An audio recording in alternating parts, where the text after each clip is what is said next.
He welcomes inyong lahat, huwag kalimut amak subscribe sa aking YouTube channel. Sa ilalim na mahinang liwanag ng lampara, nakaupo si Mang Ernesto sa harap ng lumang mesa.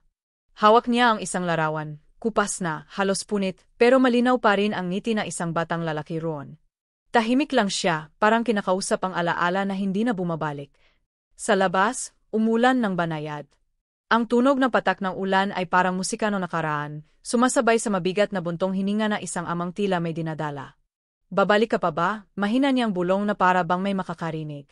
Sa dingding, nakasabit ang lumang barong Tagalog na hindi na muling nagamit. Isang piraso ng kasaysayan, isang tanda ng araw na sana ay naiba ang naging takbo. Pinagmamasdan niya iyon na parang may kasamang tanong na hindi niya kayang sagutin. Sa bawat pintig ng orasan, bumabalik sa kanya ang gabing iyon. Ang gabing hindi niya nasabi ang dapat niyang sabihin. Ang gabing pinili niyang manahimik at ang katahimikan ang naging dahilan kung bakit may nawala sa kanya. Lumakad siya papunta sa bintana. Sa kalsada, nakikita niya ang mga batang nagtatakbuhan kahit basa ng ulan. Naririnig niya ang kanilang tawanan at sa bawat halakhak ay bumabalik ang boses na anak niyang hindi na niya kasama. Pero bakit sa lahat ng gabing ito, may nararamdaman siyang presensya? Parang may matang nakamasid mula sa dilim. Parang may batang nakatayo sa gilid ng pintuan, nakasilip, nakikinig, pero hindi makalapit. Itinaas niya ang larawan at marahang idinikit sa kanyang dibdib. Ang tibok ng kanyang puso ay mas malakas kaysa sa ulan. Ngunit sa kanyang isip, dumadaloy ang tanong na hindi niya kayang sagutin, kung maririnig pa ba siya na anak mula sa kabilang dulo ng katahimikan. At sa sandaling iyon, biglang tumigil ang ulan. Tahimik ang paligid. Ngunit mula sa labas ng bahay, may marahang yabag na papalapit. Dahan-dahan, tumindig ang mga balahibo sa batok ni Mang Ernesto. Ang bawat yabag ay tila kumakaskas sa kanyang puso. Hindi niya alam kung guni-guni lang iyon dala ng katahimikan. O kung may matagal ng lihim na sa wakas ay magpapakita. Huminga siya ng malalim. Bumuntong hininga pero nanatiling nakatitig sa pintuan. Walang ibang tunog kundi ang pagtulo ng ulan mula sa bubong, pumapatak sa sahig ng lumang bahay. Lumapit siya, nanginginig ang kamay at inabot ang seradura ng pinto. Dahan-dahan niyang pinihit. Pumiyok ang bisagra na parang bulong ng nakaraan. At sa pagbukas ng pinto, malamig na hangin ang unang sumalubong. Kasunod ang anyo ng isang binata, nakasombrero, nakatayo sa dilim, basang-basa sa ulan. Sandali silang nagkatitigan. Si Ernesto, puno ng pagtataka, at ang binata, may matang tila puno ng lungkot at galit na sabay na nakatago. Pasensya na po, kung istorbo ako, mahina nitong sabi. Ngunit sa tinig na iyon, may tunog na parang matagal na niyang kilala. Hindi makapagsalita si Ernesto. Naramdaman niya ang bigat sa dibdib, karang may nakalutang na tanong sa hangin. Bata ka pa, anong ginagawa mo rito sa oras na ganito? Tanong niya, halos pabulong. Wala po, naghahanap lang na matutuluyan ngayong gabi, sagot ng binata habang nakayuko. Pinatuloy niya ito, kahit may kaba. Pinaupo sa bangkong kahoy, inabot ng tuwalya at pinagmasdan habang pinupunasan ang sarili. Habang tinitingnan niya ang mukha ng binata, may kakaibang pamilyaridad. Ang hugis na mata, ang ilong, ang paraan ng pagkibit-balikat, parang may kahawig sa litretong hawak niya kanina. Napansin ng binata ang larawan na nakapatong pa rin sa mesa. Tumingin ito at tila napatigil ang oras. Kanina pa po ako nakatingin dito, sabi niya, sabay turo sa larawan. Kamukha ko po ba siya? Nalaglag ang basong hawak ni Ernesto. Tumama sa sahig, nagkapira-piraso. Nanginginig ang labi niya habang nakatitig sa binata. At sa wakas, hindi na niya napigilan ang sarili. Sino ka ba? Hindi agad sumagot ang binata. Umiling muna, sabay tumingin sa sahig na parang may mabigat na lihim. Kung sasabihin ko po, baka hindi kayo maniwala. Ngunit sa mga salitang iyon, lalo pang lumalim ang kaba sa puso ng matandang ama. Lumapit siya, inilapit ang mukha sa binata. Sabihin mo, may karapatan akong malaman. At doon, marahang tumulo ang luha sa mata ng binata. Ang pangalan ko po ay Daniel. Parang binagsakan na mundo si Ernesto. Daniel. Iyon ang pangalan na anak niya matagal nang nawala, ang batang nasa larawang kupas. Ang batang iniwan niya ng gabing hindi niya nasabi ang dapat niyang sabihin. Pero paano? Hindi ito posible. Ang anak niya ay matagal nang sinasabing wala na. Nilibing na sa alaala, kasama ng kanyang mga pagkukulang. Hindi maaari, nanginginig na sabi niya. Si Daniel, matagal na siyang.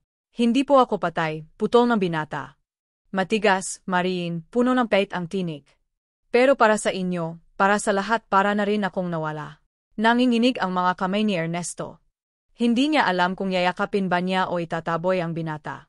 Bakit ngayon ka lang lumitaw? Nasaan ka noong lahat kami naghahanap?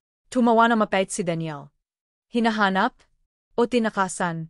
Tinitigan niya ang ama, diretso, walang takot. Alam niyo ba kung gaano kasakit na umalis ako dahil sa katahimikan ninyo? Walang salita, walang paliwanag, iniwan niyo akong lumaki na ang tanging kasama ay tanong kung minahal niyo ba talaga ako. Tuluyang napayak si Ernesto. Napaupo siya, hawak-hawak ang kanyang ulo.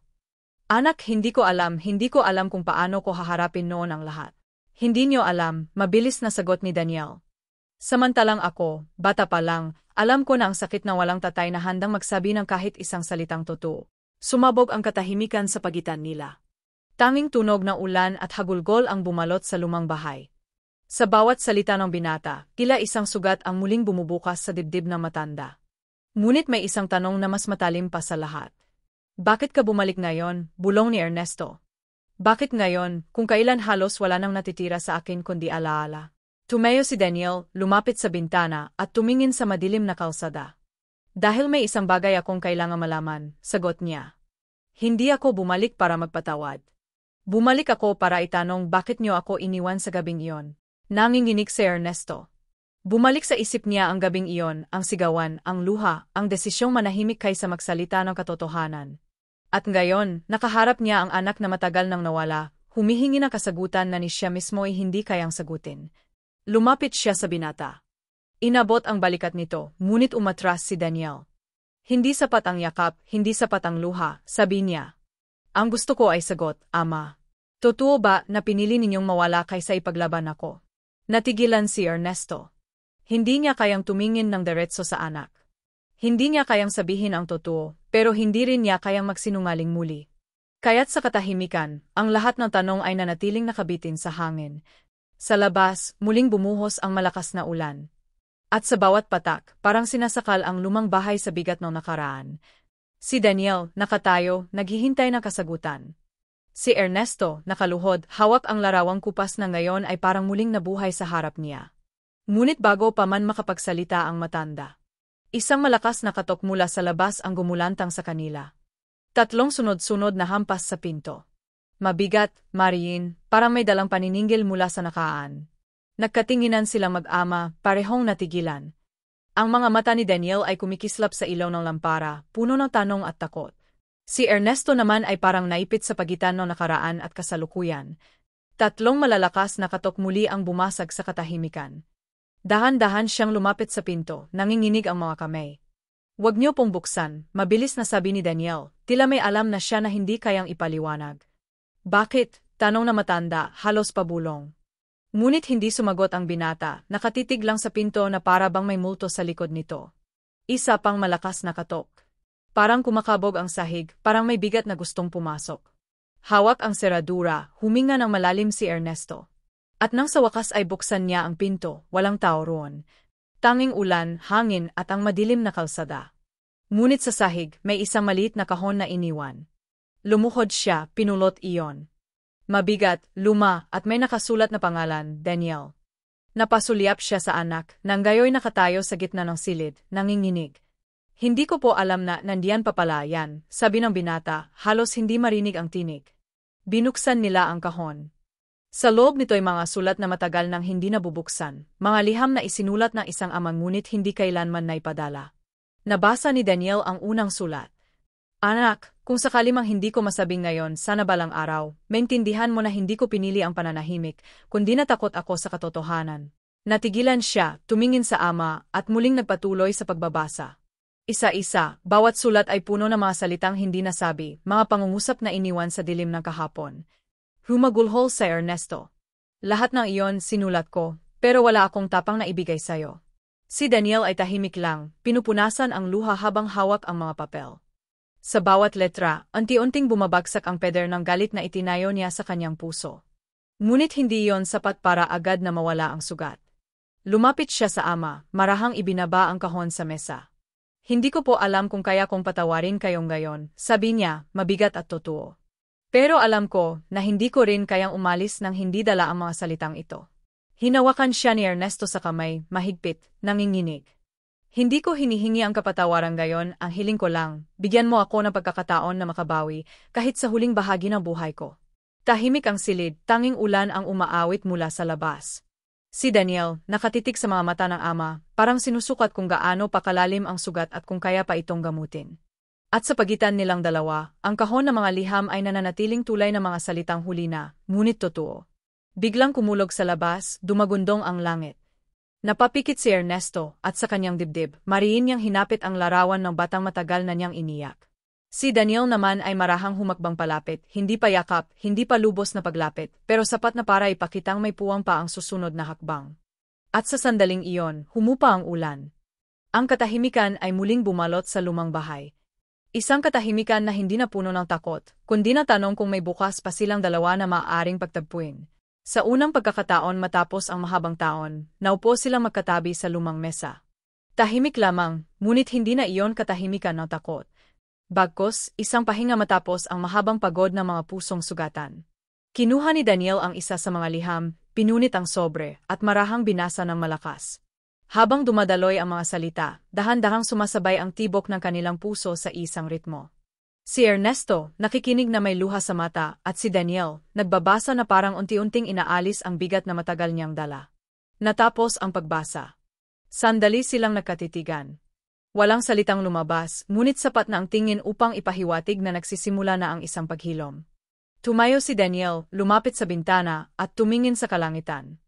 Ang ulap ay nagbukas, at sa wakas ay sumilip ang sinag ng araw matapos ang mahabang ulan. Siguro po ito nang umpisa, mahina niyang sabi. Hindi pa patawad, hindi pa lubos na pagkakaayos, ngunit simula at sapat na iyon para sa ngayon.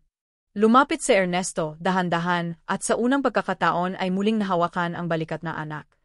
Isang hawak na may pangako, isang hawak na nagsasabing handa siyang bumawi. At sa kanilang pagitan, ang kahon ng mga liham ay nanatiling tahimik na saksi sa mga salitang huli ng dumating, ngunit kailanman ay hindi nawala. Sa labas ng kanilang lumang tahanan, ang mga batang naglalaro sa kalsada ay muling nagtawanan. At sa loob, isang ama at isang anak ang muling natutong makinig sa tinig ng isa't isa.